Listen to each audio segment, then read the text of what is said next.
To start off the year right, Sony held a PlayStation presentation at CES 2022 where they revealed new details about the PlayStation VR2, along with an announcement for a Horizon VR game. So in this video I'm going to break down all the details going from specs to new features and then the Horizon game itself. So let's get into it.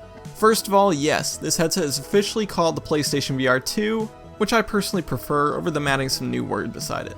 Another important detail is that the PSVR2 controllers are now called the Sense controllers, which is very fitting with the features it contains. Now let's get into some of the specs of this headset, as well as how they compare to the original PSVR. Starting off, the visual fidelity is much higher, as it offers 4K HDR with a 110 degree field of view, compared to the previous 100 degrees of the original PSVR. These lenses are OLED displays with a resolution of 2000 by 2040 per eye, which is absolutely insane when compared to the PSVR's current resolution of 960 by 1080 per eye. Moving on to tracking, this headset now has inside-out tracking, meaning that there are cameras on the headset itself, so you can track your controllers no matter what direction you're facing. For reference, this is just like the tracking in the Oculus Quest 2 headset.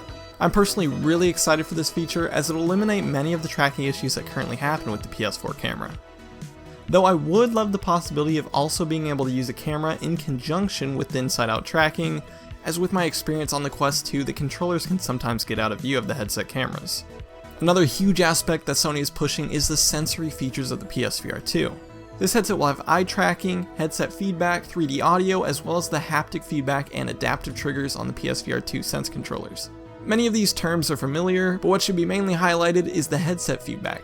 What this means is that the headset will have a built-in motor with vibrations, so it can add that further level of immersion. One of the examples given of this feature is that players can feel objects rushing close to their head in the game, or that players can feel a pulse getting higher and higher. To expand further on the eye tracking, the PSVR 2 is able to detect where you're looking, so this can act as an extra input for the game. For example, if you look in a direction the developers desire, they could activate a light or jump scare. I think this feature could add some extra immersion to the environments and experiences you have that'll really give developers more freedom with the worlds they create.